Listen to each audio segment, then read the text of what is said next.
ਇੰਡੋਜ਼ TV Australia ਦੇਖ ਰਹੇ ਸਾਰੇ ਦੋਸਤਾਂ ਦਾ ਨਿੱਘਾ ਸਵਾਗਤ।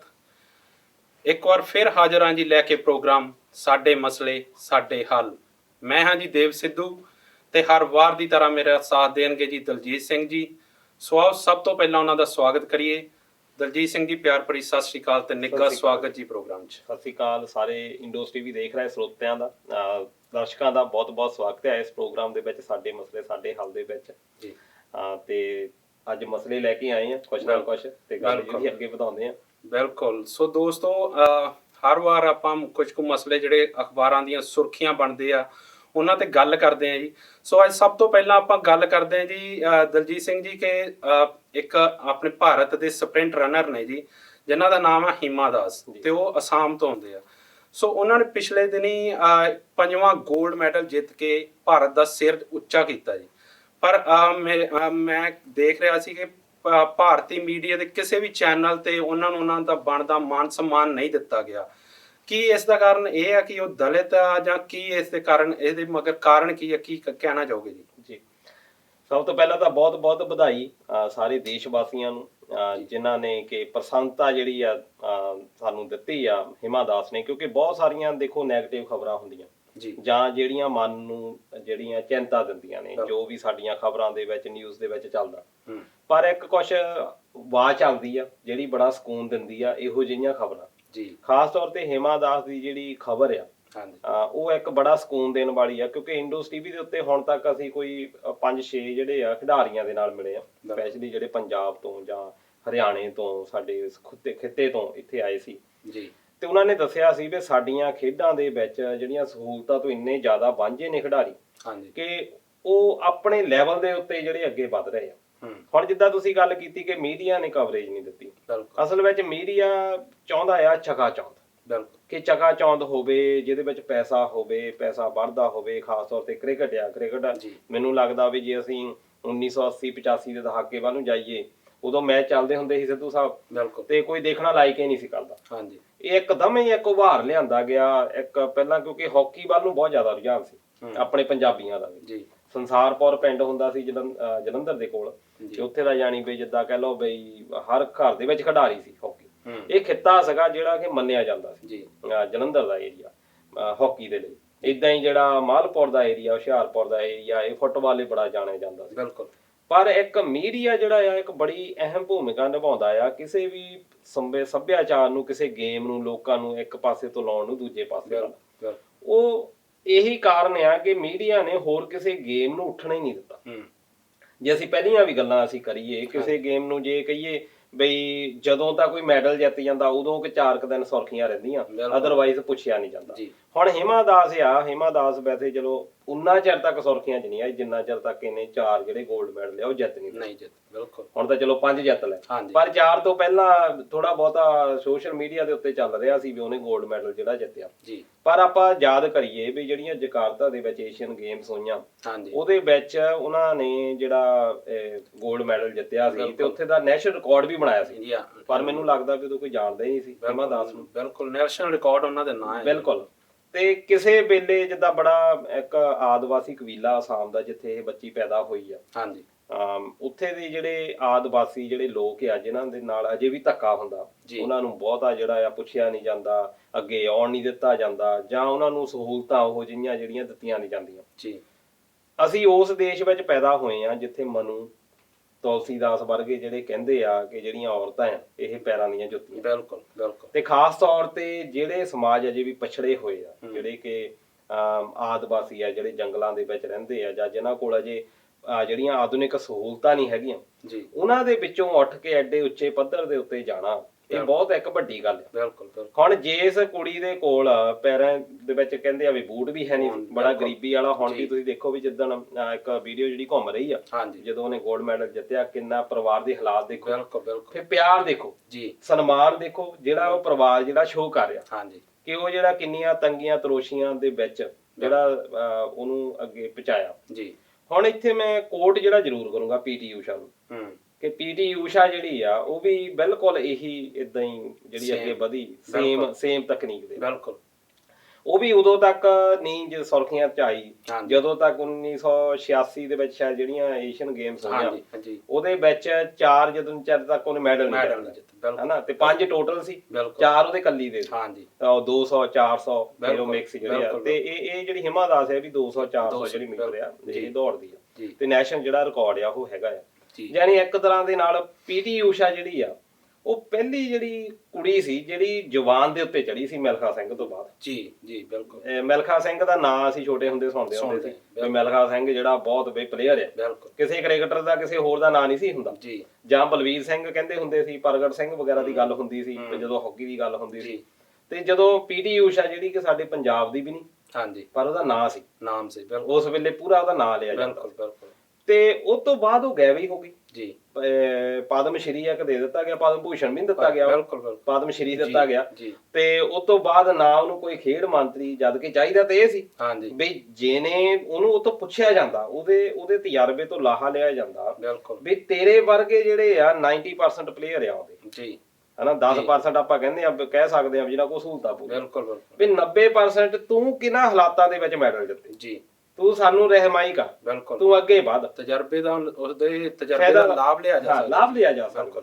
ਪਰ ਉਹ ਤਜਰਬੇ ਦਾ ਜਿਹੜਾ ਲਾਭ ਆ ਹਿਮਾ ਦਾਸ ਨੇ ਲਿਆ ਪੂਰਾ। ਹਾਂਜੀ ਹਿਮਾ ਦਾਸ ਅੱਗੇ ਵਧੀ ਆ, ਜਿੱਥੇ ਐਡੀਡਾਸ ਨੇ ਜਿਹੜਾ ਆ ਉਹਦੇ ਨਾਂ ਤੇ ਸ਼ੂ ਵੀ ਹੁਣ ਚਲਾਏ ਆ ਹਿਮਾ ਦਾਸ ਬਿਲਕੁਲ ਬਿਲਕੁਲ ਹਨਾ ਜੀ ਤੇ ਉਹਨਾਂ ਨੇ ਦੇਖੋ 2018 ਦਾ ਐਡੀਡਾਸ ਨੇ ਸਮਝੌਤਾ ਉਹਦੇ ਨਾਲ ਸਮਝੌਤਾ ਕੀਤਾ ਕੀਤਾ। ਤੇ ਸਾਡੇ ਜਿਹੜੇ ਮੀਡੀਆ ਸਾਡੇ ਲੋਕਾਂ ਤੱਕ ਉਹਦੀ ਗੱਲ ਆ ਉੱਥੇ ਤੱਕ ਨਹੀਂ ਪਹੁੰਚੀ। ਨਹੀਂ ਪਹੁੰਚੀ ਬਿਲਕੁਲ ਇਹ ਅਸੀਂ ਕਹਿ ਸਕਦੇ, ਵੈਸੇ ਤਾਂ ਇਹਨੂੰ ਕਹਿ ਸਕਦੇ ਆ ਵੀ ਇਹ ਤਾਂ ਨੈਸ਼ਨਲ ਇੱਕ ਫਿਗਰ ਆ, ਇਹ ਤਾਂ ਇੱਕ ਭਾਰਤੀ ਹੋਣ ਦਾ ਇੱਕ ਮਾਣ ਆ, ਜੀ ਪਰ ਅਸੀਂ ਉਦੋਂ ਹੀ ਕਿਉਂ ਇਹਨਾਂ ਲੋਕਾਂ ਨੂੰ ਕਰਦੇ ਆ ਜਦੋਂ ਕਿ ਬਹੁਤ ਅੱਗੇ ਉਹ ਵਧ ਜਾਂਦੇ ਆ, ਬਿਲਕੁਲ ਜਦੋਂ ਤੁਹਾਡੇ ਕੋਲ ਉਹਨੂੰ ਛੱਡਣ ਦੀ ਕੋਈ ਗੁੰਜਾਇਸ਼ ਨਹੀਂ ਰਹਿੰਦੀ। ਜੀ ਪਰ ਉਦਾਂ ਤੁਸੀਂ ਕੀ ਕਰਦੇ ਆ ਕਿ ਇਹਨੂੰ ਕੋਈ ਗੱਲ ਨਹੀਂ, ਇਹ ਕੋਈ ਏਡੀ ਗੱਲ ਜਿਹੜੀ ਵੱਡੀ ਆ ਬਣਦੀ ਨਹੀਂ। ਬਿਲਕੁਲ ਪਰ ਵਧਾਈ ਦਿੰਦਾ ਸਾਰੇ ਭਾਰਤ ਵਾਸੀਆਂ ਨੂੰ ਕਿ ਔਰਤਾਂ ਨੂੰ ਖਾਸ ਤੌਰ ਤੇ ਜੀ ਕਿ ਜਿਹੜਾ ਸੁਪਨਾ ਦੇਖਿਆ ਸੀ ਸਾਡੇ ਆਜ਼ਾਦੀ ਮਿਲਣ ਤੋਂ ਬਾਅਦ ਸਾਡੇ ਜਿਹੜੇ ਸੰਵਿਧਾਨ ਦੇ ਨਿਰਮਾਤਾ ਵੀ ਸੀਗੇ ਵੀ ਔਰਤਾਂ ਨੂੰ ਬਰਾਬਰ ਦੇ ਹੱਕ ਹੋਣੇ ਚਾਹੀਦੇ ਆ, ਜੀ ਇਹਨਾਂ ਨੂੰ ਸਪੈਸ਼ਲ ਰਿਜ਼ਰਵੇਸ਼ਨ ਜਿਹੜੀ ਦਿੱਤੀ ਜਾਣੀ ਚਾਹੀਦੀ ਤਾਂ ਕਿ ਜਿਹੜਾ ਕਿਉਂਕਿ ਸਮਾਜ ਜਿਹੜਾ ਆ ਤਾਂ ਹੀ ਵੱਧ ਸਕਦਾ ਜੇ ਔਰਤਾਂ ਵੀ ਬਰਾਬਰ ਦੇ ਭਾਈਵਾਲ ਹੋਣ। ਬਿਲਕੁਲ ਹੁਣ ਇਹ ਭਾਈਵਾਲੀ ਜਿਹੜੀ ਦਿਖਾਈ ਆ ਖੇਡਾਂ ਦੇ ਵਿੱਚ ਬਹੁਤ ਵਧੀਆ ਤਰੱਕੀ ਜਿਹੜੀ ਹੋ ਰਹੀ ਆ,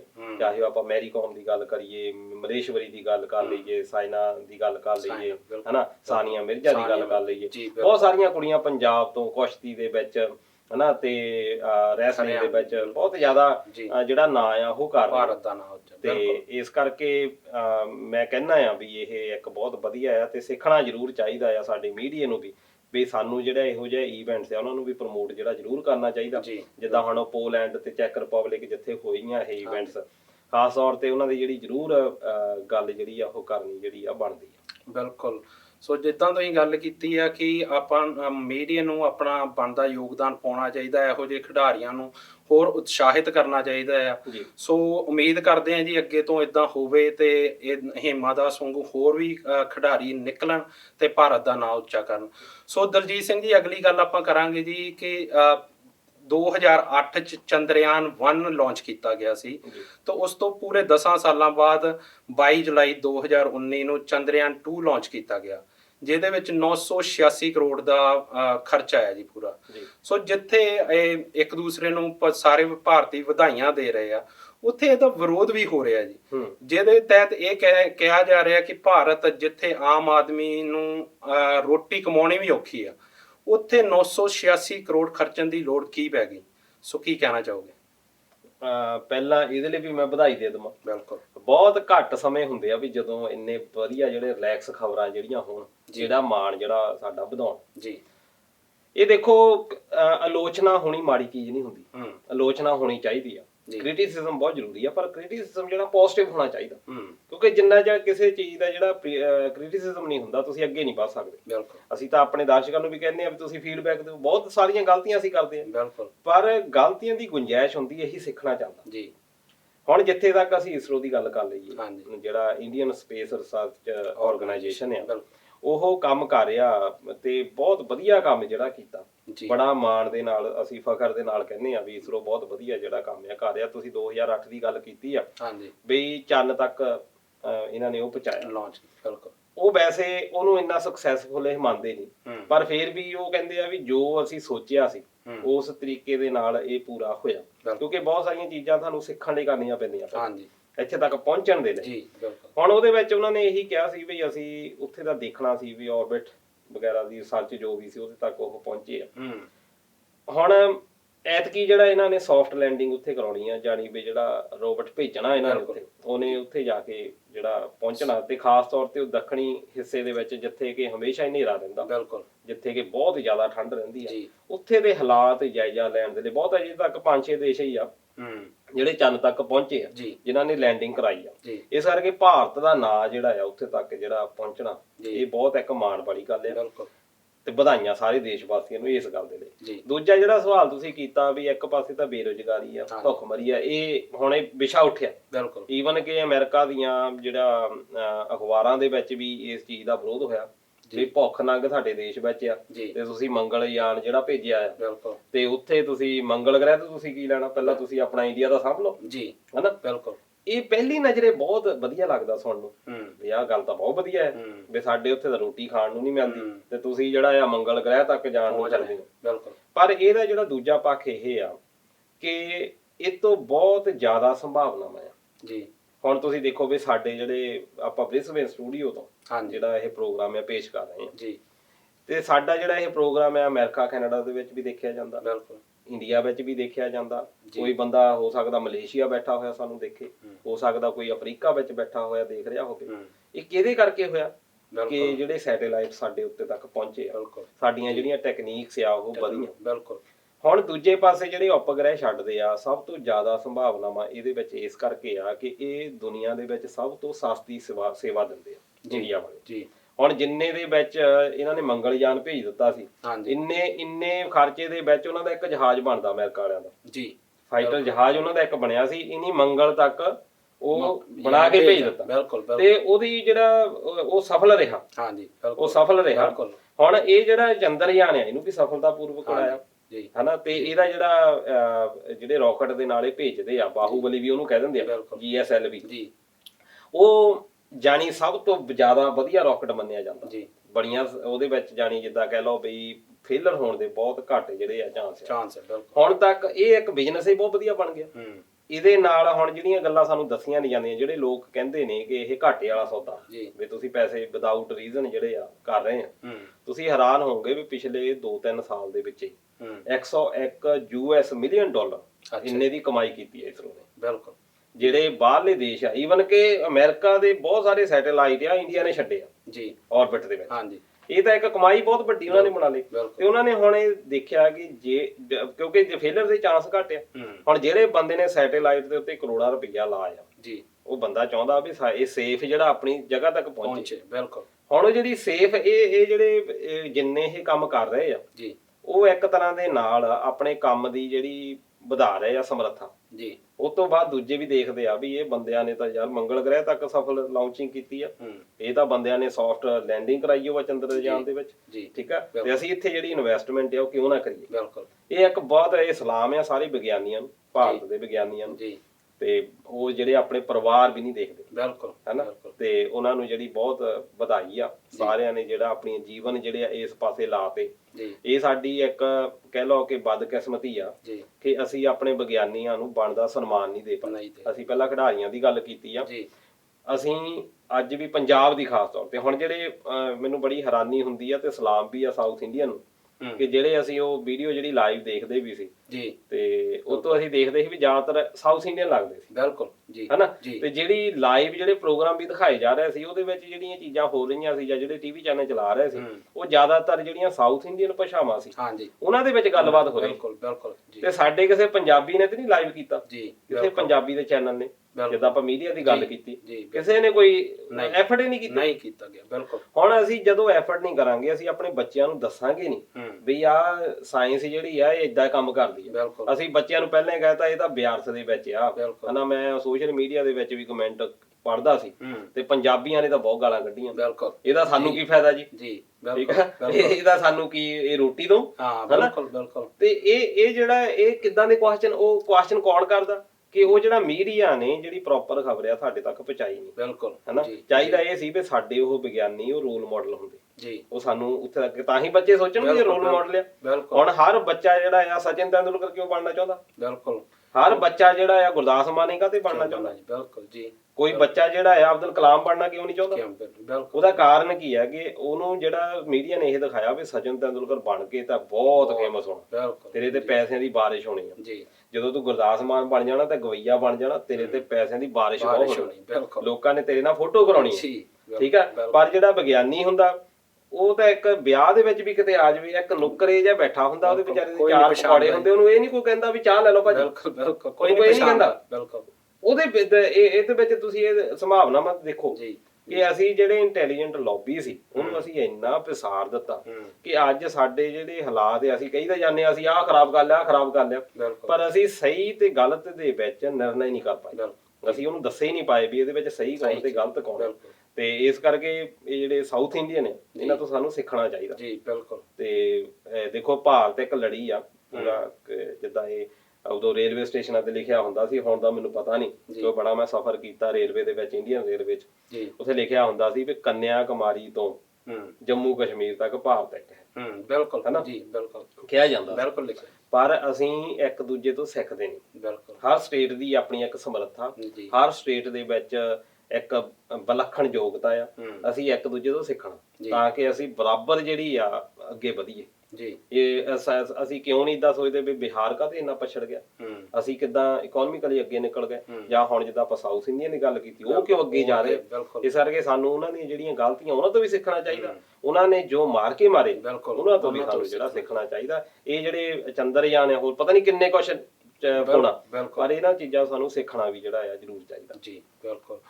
ਸੋ ਦੋਸਤੋ ਅਗਲੀ ਗੱਲ ਕਰਦੇ ਆ ਜੀ ਕਿ ਪਿਛਲੇ ਦਿਨਾਂ 'ਚ ਘੱਗਰ ਦਰਿਆ ਉਹਦਾ ਬੰਨ ਟੁੱਟ ਗਿਆ, ਜਿਸ ਕਾਰਨ ਪਟਿਆਲਾ ਤੇ ਸੰਗਰੂਰ ਜ਼ਿਲ੍ਹੇ 'ਚ ਹਜ਼ਾਰਾਂ ਹੀ ਏਕੜ ਫਸਲ ਤਬਾਹ ਹੋ ਗਈ ਤੇ ਬਹੁਤ ਹੀ ਕਿਸਾਨਾਂ ਦਾ ਨੁਕਸਾਨ ਹੋਇਆ।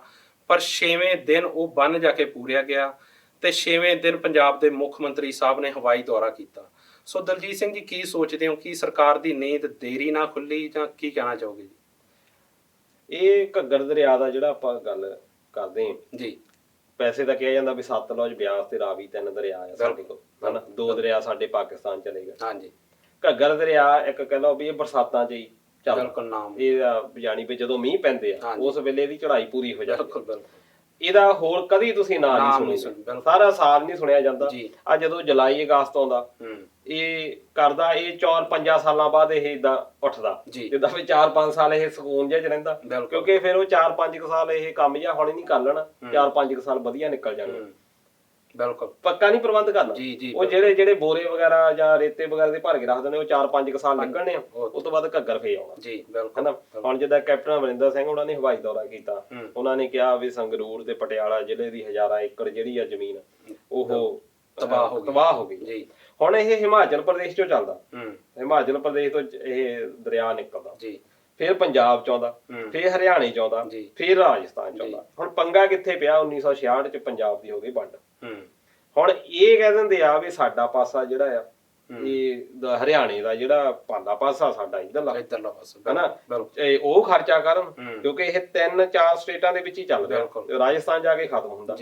ਹੁਣ ਉਹ ਇੱਕ ਦੂਜੇ ਦੇ ਉੱਤੇ ਲਾਉਂਦੇ ਆ ਵੀ ਅਸੀਂ ਕਿਉਂ ਇਹਦਾ ਪ੍ਰਬੰਧ ਕਰੀਏ। ਹੁਣ ਨੁਕਸਾਨ ਪੰਜਾਬ ਨੂੰ ਭੁਗਤਣਾ ਪਿਆ ਜੀ।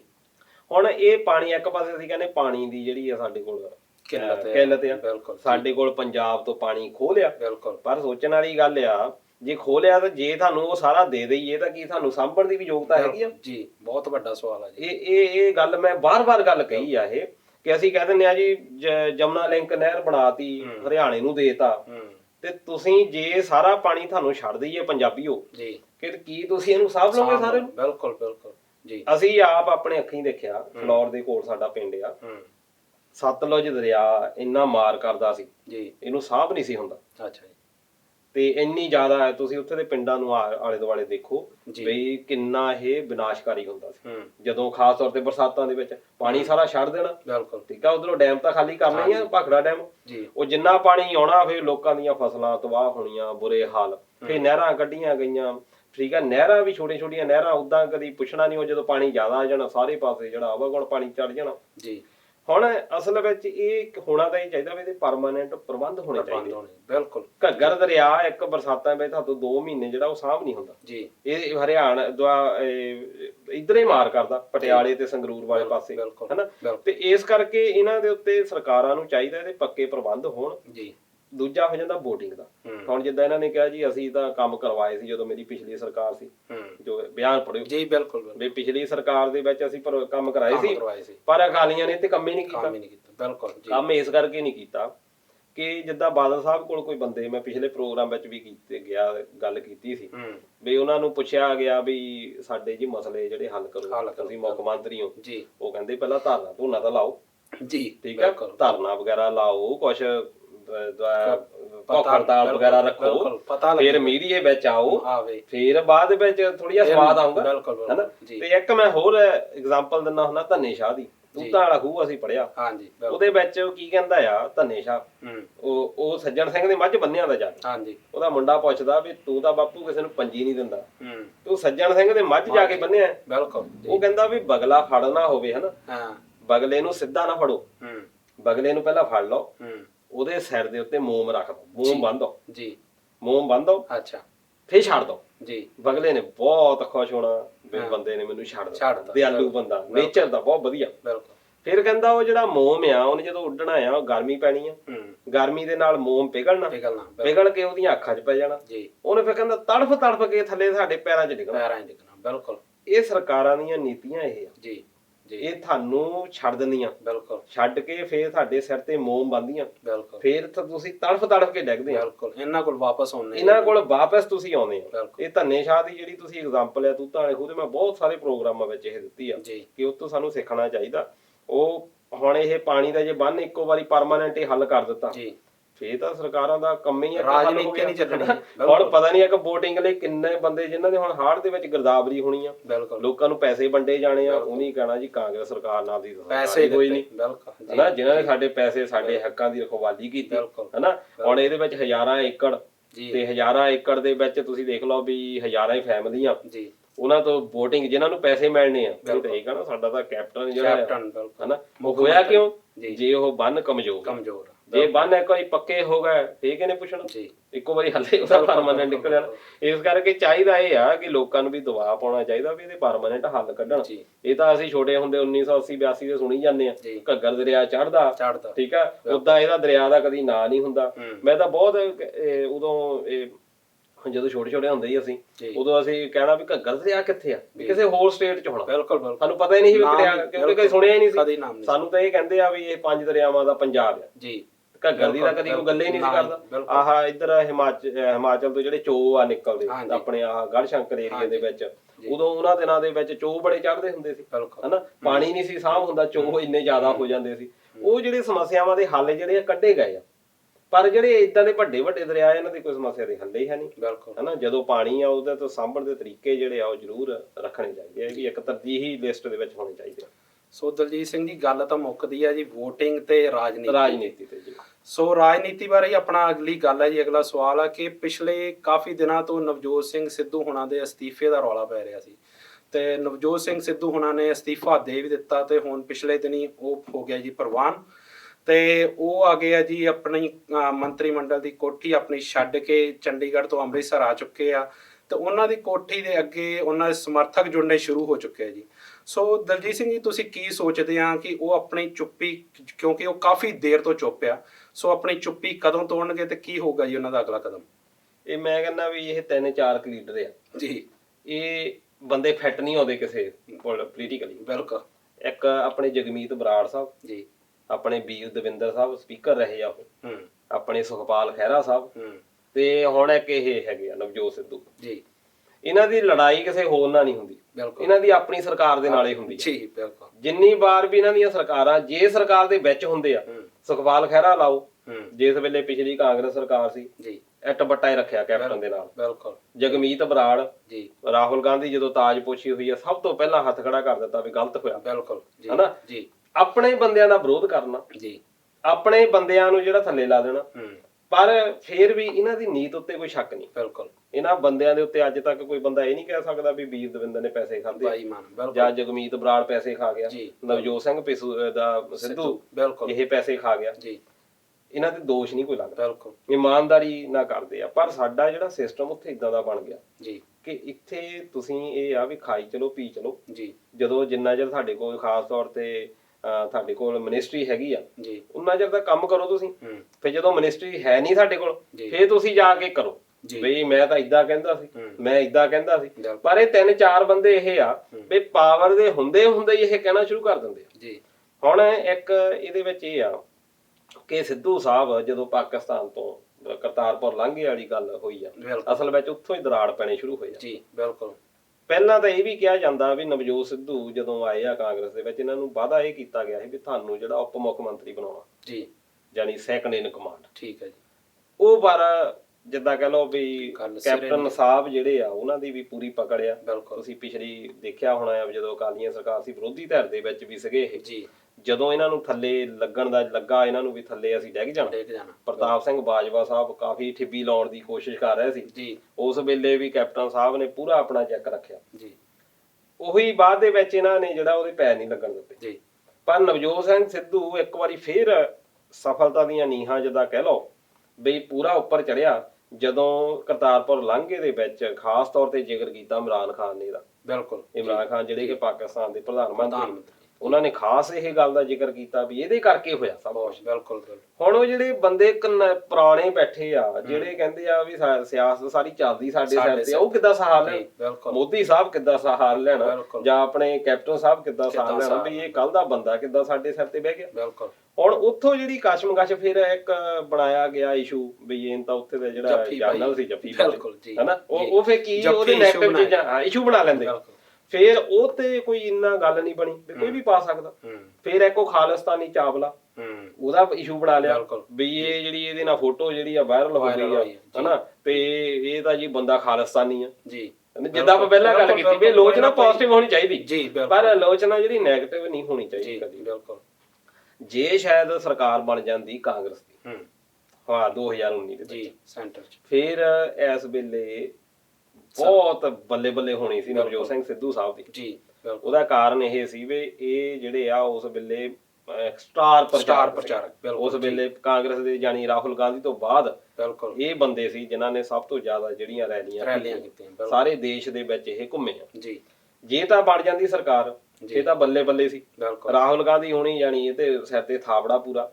ਪਰ ਹੁਣ ਉਹ ਜਦੋਂ ਹਾਰ ਹੋਈ ਆ ਉਹਨਾਂ ਕੋਲ ਪਾਵਰ ਇੰਨੀ ਰਹੀ ਨਹੀਂ।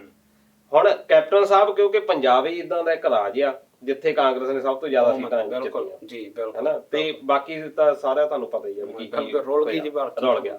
ਇਸ ਕਰਕੇ ਕੈਪਟਨ ਸਾਹਿਬ ਪਾਵਰ ਵਿੱਚ ਆ ਗਏ। ਹੁਣ ਉਹਨਾਂ ਨੇ ਕੈਪਟਨ ਸਾਹਿਬ ਦਾ ਵੀ ਇਹ ਹੈਗਾ ਵੀ ਜਦੋਂ ਕਿਤੇ ਬਦਲਾ ਲੈਣਾ ਫਿਰ ਚੰਗੀ ਤਰ੍ਹਾਂ ਲੈ ਲਓ ਹਨਾ ਤੇ ਉਹਨਾਂ ਨੇ ਜਿਹੜਾ ਆ ਉਸੇ ਵੇਲੇ ਜਿਹੜੀ ਫੇਰ ਬਦਲ ਕੀਤਾ। ਫੇਰ ਬਦਲ ਤਾਂ ਇਹ ਸੀ ਵੀ ਇਹਨੂੰ ਥੋੜੀ ਜਿਹਾ ਦਿਖਾਉਣਾ ਸੀ ਵੀ ਮੈਂ ਸੁਪੀਰੀਅਰ ਆ। ਬਿਲਕੁਲ ਬਿਲਕੁਲ। ਪਰ ਮੋਰੇ ਵੀ ਜਿੱਦਾਂ ਕਹਿ ਲਓ ਵੀ ਉਹ ਮਹਾਂ ਦਾ ਆਟਾ ਆ। ਹਾਂ ਬਿਲਕੁਲ। ਤੇ ਉਹ ਫਿਰ ਝੱਲਣ ਨੂੰ ਤਿਆਰ ਨਹੀਂ ਹੋਏ। ਬਿਲਕੁਲ ਜੀ। ਜਦ ਕਿ ਇੱਕ ਇਹਦਾ ਟਰਮ ਇਹ ਵੀ ਆ ਵੀ ਜਿੱਦਾਂ ਬਿਜਲੀ ਮੰਤਰੀ ਦਾ ਆਫਰ ਸੀ ਹੋ ਸਕਦਾ ਵੀ ਬਿਜਲੀ ਮੰਤਰੀ ਦਾ ਬਣਦੇ ਤੇ ਖਾਸ ਤੌਰ ਤੇ ਝੋਨਿਆਂ ਦਾ ਸੀਜ਼ਨ ਆ। ਬਿਲਕੁਲ ਜੀ। ਇੱਕ ਇਹ ਵੀ ਹੋ ਸਕਦਾ ਵੀ ਝੋਨਿਆਂ ਸੀਜ਼ਨ 'ਚ ਸਭ ਤੋਂ ਜ਼ਿਆਦਾ ਡਿਮਾਂਡ ਹੁੰਦੀ ਆ। ਬਿਲਕੁਲ। ਉਸ ਵੇਲੇ ਬਿਜਲੀ ਦੇ ਕੱਟ ਲੱਗਣ ਦੇ ਬੜੇ ਚਾਂਸ ਹੁੰਦੇ ਆ। ਉਸ ਵੇਲੇ ਹੋ ਸਕਦਾ ਇਹਨਾਂ ਨੂੰ ਫਸਾਇਆ ਗਿਆ ਹੋਵੇ ਵੀ ਜਾ ਕੇ ਕਾਟਾ ਦਾ ਇਹਨਾਂ ਸਿਰ ਪਾਵਾਂਗੇ ਵੀ ਸਿੱਧੂ ਨੂੰ ਜਾ ਕੇ ਪੁੱਛੋ ਹਨਾ ਉਹਨੂੰ ਜਾ ਕੇ ਪੁੱਛੋ ਜਿੱਦਾਂ ਵੀ ਸਿੱਧੂ ਨੇ ਘਰ ਜਿਹੜਾ ਥਰਮਲ ਪਲਾਂਟ ਲਾਉਣਾ ਹੁੰਦਾ ਬਿਜਲੀ ਤਾਂ ਉਨੀ ਹੋਣੀ ਇਹ ਤਾਂ ਸਿਰਫ ਇੱਕ ਸਾਈਨ ਦੀ ਗੱਲ ਹੁੰਦੀ। ਬਿਲਕੁਲ।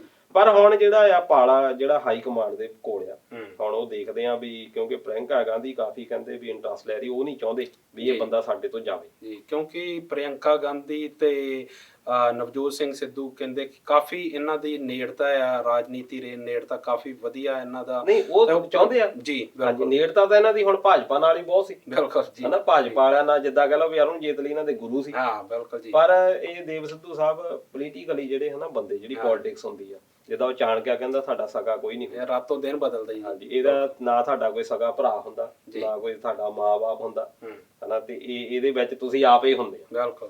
ਤੇ ਇਹਦੇ ਵਿੱਚ ਕਿਸੇ ਤੇ ਦੂਜਾ ਨਹੀਂ ਹੁੰਦਾ। ਤੁਸੀਂ ਇਹ ਦੇਖਣਾ ਹੁੰਦਾ ਵੀ ਅਗਲੀ ਜਿਹੜੀ ਚਾਲ ਆ ਤੁਸੀਂ ਕਿਹੜੀ ਚੱਲਣੀ। ਬਿਲਕੁਲ। ਇਸ ਕਰਕੇ ਹੁਣ ਇਹ ਚਾਲਾਂ ਦੇਖਦੇ ਆ ਆਉਣ ਵਾਲੇ ਦਿਨਾਂ ਦੇ ਵਿੱਚ ਕੀ ਹੁੰਦਾ। ਤੀਜਾ ਫਰੰਟ ਬਣਾਉਣ ਦੀਆਂ ਵੀ ਗੱਲਾਂ ਹੋ ਰਹੀਆਂ ਪਰ ਮੈਨੂੰ ਨਹੀਂ ਲੱਗਦਾ ਵੀ ਕਾਂਗਰਸ ਇਹਨੂੰ ਸੌਖਾ ਜਿਹੜਾ ਛੱਡੂਗੀ। ਜੀ ਕੈਪਟਨ ਸਾਹਿਬ ਦੇ ਜਿਹੜੇ ਆਪਣੇ ਮਤਭੇਦ ਆ ਉਹ ਹੋ ਸਕਦੇ ਆ। ਅਹਿਮਦ ਪਟੇਲ ਦੀ ਵੈਸੇ ਡਿਊਟੀ ਵੀ ਲਾਈ ਸੀ ਪਰ ਉਹ ਕਾਮਯਾਬ ਨਹੀਂ ਹੋਏ।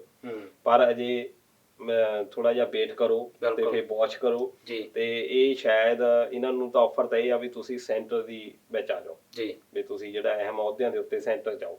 ਪਰ ਮੈਨੂੰ ਲੱਗਦਾ ਵੀ ਨਵਜੋਤ ਸਿੱਧੂ ਨੂੰ ਲੱਗਦਾ ਇਹ ਆ ਵੀ ਸੈਂਟਰ 'ਚ ਉਨਾ ਜ਼ਿਆਦਾ ਫਾਇਦਾ ਨਹੀਂ ਹੋਣਾ। ਇੱਕ ਤੁਸੀਂ ਰਾਜ ਸਭਾ ਦਾ ਮੈਂਬਰ ਵੀ ਬਣ ਜਾਓ। ਇੱਕ ਆਮ ਬੰਦਾ ਤਾਂ ਇਹ ਸੋਚਦਾ ਵੀ ਮੈਂ ਤਾਂ ਸਹੂਲਤਾਂ ਲੈਣੀਆਂ ਹਨਾ, ਪਰ ਉਹ ਬੰਦੇ ਜਿਹੜੇ ਹੁੰਦੇ ਆ ਇਹ ਥੋੜਾ ਜਿਹਾ ਅਗਲਾ ਕੰਮ ਰੱਖਦੇ ਹੁੰਦੇ ਆ ਵੀ ਸਟੇਟ ਦੇ ਵਿੱਚ ਸਾਡੀ ਪੋਪੂਲੈਰਿਟੀ ਬਹੁਤ ਜ਼ਿਆਦਾ ਹੁੰਦੀ ਆ। ਇੱਕ ਰਾਜ ਸਭਾ ਦਾ ਮੈਂਬਰ ਹੈ ਉਹਨੂੰ ਕੌਣ ਪੁੱਛਦਾ? ਜੇ ਹੁਣ ਮੈਂ ਤੁਹਾਨੂੰ ਪੁੱਛਾਂ ਵੀ ਪੰਜਾਬ ਦੇ ਰਾਜ ਸਭਾ ਦਾ ਮੈਂਬਰ ਕੌਣ ਕੌਣ ਹੈ, ਸ਼ਵੇਤ ਮਲਿਕ ਨੂੰ ਕੌਣ ਜਾਣਦਾ? ਆ ਸ਼ਮਸ਼ੇਰ ਸਿੰਘ ਦੁੱਲੋ ਸਾਹਿਬ ਆਪਣੇ ਮੈਂਬਰ ਆ, ਕੌਣ ਪੁੱਛਦਾ ਉਹਨਾਂ ਨੂੰ? ਕਿਹੜੀ ਖਬਰ ਚਾਹੁੰਦੇ ਆ? ਆਪਣੇ ਪ੍ਰਤਾਪ ਸਿੰਘ ਬਾਜਵਾ ਸਾਹਿਬ ਹਨਾ, ਕੌਣ ਪੁੱਛਦਾ ਉਹਨਾਂ ਨੂੰ? ਕੋਈ ਨਹੀਂ ਪੁੱਛਦਾ। ਪਰ ਇੱਕ ਐਮਐਲਏ ਆ, ਇੱਕ ਹਲਕੇ ਦੇ ਐਮਐਲਏ ਉਹ ਰੱਖ ਲਓ, ਉਹਦੀ ਚੜਾਈ ਹੁੰਦੀ, ਚੜਾਈ ਜ਼ਿਆਦੀ ਹੈ ਜੀ। ਬਿਲਕੁਲ ਚੜਾਈ ਜ਼ਿਆਦਾ ਹੁੰਦੀ ਹੈ। ਇਸ ਕਰਕੇ ਉਹ ਕਾਰਨ ਕੀ ਹੈ ਕਿ ਲੋਕਾਂ ਨੂੰ ਉਹਨਾਂ ਤੇ ਕੰਮ ਪੈਂਦਾ ਤੇ ਇਸ ਕਰਕੇ ਮੈਨੂੰ ਲੱਗਦਾ ਵੀ ਨਵਜੋਤ ਸਿੰਘ ਸਿੱਧੂ ਸਾਹਿਬ ਜਿਹੜੀ ਆਪਣੀ ਤਾਕਤ ਪੂਰੀ ਰੱਖ ਰਹੇ ਆ ਕਿ ਆਉਣ ਵਾਲੀ ਜਿਹੜੀਆਂ ਚੋਣਾਂ ਆ ਵੀ ਹੋ ਸਕਦਾ ਆ ਵੀ ਜਿਹੜੇ ਅਗਲੇ ਚੀਫ ਮਿਨਿਸਟਰ ਦੇ ਦਾਅਵੇਦਾਰ ਆ ਇਹ ਆਪਣੀ ਇੱਕ ਸ਼ੋਅ ਕਰ ਰਹੇ ਆ, ਪਾਵਰ ਜਿਹੜੀ ਇਕੱਠੀ ਕਰ ਰਹੇ ਆ ਕਿ ਜਿਹੜਾ ਆਉਣ ਵਾਲੇ ਦਿਨਾਂ ਦੇ ਵਿੱਚ ਸ਼ਾਇਦ ਇਹ ਵੱਡੇ ਤੌਰ ਦੇ ਉੱਤੇ ਜਿਹੜੇ ਆ ਉਤਰਨਗੇ ਜੀ। ਸੋ ਬਿਲਕੁਲ ਦੇਖਦੇ ਆ ਜੀ ਹੁਣ ਆਉਣ ਵਾਲੇ ਦਿਨਾਂ 'ਚ ਖੇਡ ਕਿੱਧਰ ਨੂੰ ਖੇਡੀ ਜਾਂਦੀ ਹੈ ਜੀ। ਸੋ ਦਲਜੀਤ ਸਿੰਘ ਜੀ, ਅੱਜ ਦਾ ਆਖੀਰਲਾ ਸਵਾਲ ਇਹ ਹੈ ਜੀ ਕਿ ਅਮਰੀਕਾ ਦੇ ਜਿਹੜੇ ਰਾਸ਼ਟਰਪਤੀ ਹੈ ਜੀ ਡੋਨਲਡ ਟਰੰਪ ਹੁਣੀ, ਉਹਨਾਂ ਦਾ ਪਿਛਲੇ ਦਿਨੀ ਬਿਆਨ ਆਇਆ ਜੀ ਇੱਕ ਕਿ ਮੈਨੂੰ ਮੋਦੀ ਸਾਹਿਬ ਵੱਲੋਂ ਕਿਹਾ ਗਿਆ ਕਿ ਜਿਹੜਾ ਕਸ਼ਮੀਰ ਦਾ ਮੁੱਦਾ ਹੈ ਇੰਡੀਆ ਤੇ ਪਾਕਿਸਤਾਨ ਦਾ, ਉਹਦੇ ਵਿੱਚ ਇੱਕ ਤਰ੍ਹਾਂ ਦੀ ਵਿਚੋਲਗਰੀ ਜਾਂ ਥਰਡ ਪਾਰਟੀ ਦੀ ਭੂਮਿਕਾ ਨਿਭਾਈ ਜਾਵੇ। ਪਰ ਇਹਦੇ ਬਿਆਨ ਦੇ ਵਿਰੋਧ 'ਚ ਜਿਹੜੀ ਭਾਰਤ ਸਰਕਾਰ ਆ ਉਸਨੇ ਇਸ ਬਿਆਨ ਦਾ ਖੰਡਨ ਕੀਤਾ ਜੀ। ਕੀ ਕਹਿਣਾ ਚਾਹੋਗੇ? ਦੇਖੋ ਜਿਹੜੇ ਡੋਨਲਡ ਟਰੰਪ ਆ ਜਦੋਂ ਦੇ ਆਏ ਆ ਇਹ ਵੀ ਬਾਬਰੋਲੇ ਵਾਂਗੂ ਹੀ ਚੱਲਦੇ ਹਨਾ ਤੇ ਇਹ ਸੋਚਦੇ ਨਹੀਂ ਬਹੁਤਾ, ਭਾਵੁਕਤਾ ਦੇ ਨਾਲ ਫੈਸਲੇ ਲੈ ਲੈਂਦੇ, ਬੋਲਦੇ ਪਹਿਲਾਂ ਤੇ ਉਹ ਭਾਵੁਕਤਾ ਦੇ ਨਾਲ, ਕਿਉਂਕਿ ਅੱਜ ਦੀ ਦੁਨੀਆ ਵੀ ਇਦਾਂ ਦੇ ਲੋਕਾਂ ਨੂੰ ਚਾਹਣ ਲੱਗ ਗਈ। ਸੱਜੇ ਪੱਖੀ ਜੇ ਆਪਾਂ ਗੱਲ ਕਰੀਏ, ਰਾਈਟ ਵਿੰਗ ਰਾਜਨੀਤੀ ਬਦਲ ਗਈ ਹਨਾ। ਤੇ ਹੁਣ ਆਪਣੇ ਮੋਦੀ ਸਾਹਿਬ ਵੀ ਇਦਾਂ ਹੀ ਆ। ਮੋਦੀ ਸਾਹਿਬ ਵੀ ਭਾਵੁਕਤਾ ਦੇ ਉੱਤੇ ਚੱਲ ਪੈਂਦੇ ਆ ਜੀ। ਬਹੁਤ ਸਾਰੇ ਡਿਸੀਜਨ ਹੁੰਦੇ ਆ, ਸੀਕ੍ਰੇਟ ਚੀਜ਼ਾਂ ਹੁੰਦੀਆਂ। ਵੈਸੇ ਡੋਨਲਡ ਟਰੰਪ ਨੇ ਜਿਹੜੀ ਇਹ ਗੱਲ ਕਰ ਲਈ, ਇੱਕ ਅਨਾੜੀ ਪੁਣੇ ਦੀ ਗੱਲ ਆ। ਇਹ ਤਾਂ ਸਾਡੀਆਂ ਸੀਕ੍ਰੇਟ ਗੱਲਾਂ। ਬਿਲਕੁਲ ਤੁਸੀਂ ਮਿਲਦੇ ਆ, ਮੋਦੀ ਸਾਹਿਬ ਨੇ ਹੋ ਵੀ ਸਕਦਾ ਆ ਵੀ ਕਹਿ ਦਿੱਤਾ ਹੋਵੇ, ਪਰ ਸ਼ਾਇਦ ਉਹਨਾਂ ਨੂੰ ਨਾ ਪਤਾ ਹੋਵੇ ਵੀ ਜਿਹੜਾ ਸ਼ਿਮਲਾ ਸਮਝੌਤਾ ਹੋਇਆ, ਆਗਰਾ ਸਮਝੌਤਾ ਹੋਇਆ, ਪਹਿਲਾਂ ਦੀਆਂ ਵੀ ਕਿਉਂਕਿ ਪਾਕਿਸਤਾਨ ਦੀ ਪਹਿਲਾਂ ਤੋਂ ਇਹ ਮੰਗ ਰਹੀ, ਕਿਉਂਕਿ ਉਹਨਾਂ ਦੇ ਬੜੀਆਂ ਨਜ਼ਦੀਕੀਆਂ ਰਹੀਆਂ ਅਮਰੀਕਾ ਦੇ ਨਾਲ ਜੀ। ਖਾਸ ਤੌਰ ਤੇ ਜਦੋਂ ਸੋਵੀਅਤ ਸੰਘ ਦੀ ਇੱਥੋਂ ਅਫਗਾਨਿਸਤਾਨ ਤੋਂ ਹਾਰ ਹੋਈ ਆ, ਅਮਰੀਕੀ ਜਿਹੜੇ ਆ ਪਾਕਿਸਤਾਨ ਦੇ ਬਹੁਤ ਜ਼ਿਆਦਾ ਨੇੜੇ ਸੀ ਜੀ। ਬਹੁਤ ਜ਼ਿਆਦਾ ਇਹਨਾਂ ਨੇ ਪੈਸਾ ਦਿੱਤਾ। ਆ ਤਾਂ ਹੁਣੇ ਵਿਗਾੜ ਪਿਆ, ਹੁਣੇ ਵਿਗਾੜ ਇਹਨਾਂ ਦੇ ਨਾਲ ਪਿਆ। ਇਹ ਤਾਂ ਸ਼ੁਰੂ ਤੋਂ ਤਿਆਰ ਸੀ ਜੀ। ਭਾਰਤ ਨੂੰ ਪਤਾ ਸੀ ਵੀ ਇਹ ਬੰਦੇ ਜਿਹੜੇ ਆ ਉਧਰਲੇ ਪਾਸੇ ਆ। ਉਹਨਾਂ ਨੇ ਸ਼ੁਰੂ ਤੋਂ ਇਹ ਰੱਖਿਆ ਵੀ ਅਸੀਂ ਆਪਸੀ ਗੱਲਬਾਤ ਦੇ ਨਾਲ ਅਸੀਂ ਹੱਲ ਕੱਢਾਂਗੇ, ਅਸੀਂ ਤੀਜਾ ਬੰਦਾ ਨਹੀਂ ਪਾਉਣਾ। ਪਾਕਿਸਤਾਨ ਹਮੇਸ਼ਾ ਹੀ ਮੰਗ ਇਹ ਰੱਖਦਾ ਰਿਹਾ ਵੀ ਤੀਜਾ ਬੰਦਾ ਪਾਓ ਅਮਰੀਕਾ, ਹਨਾ।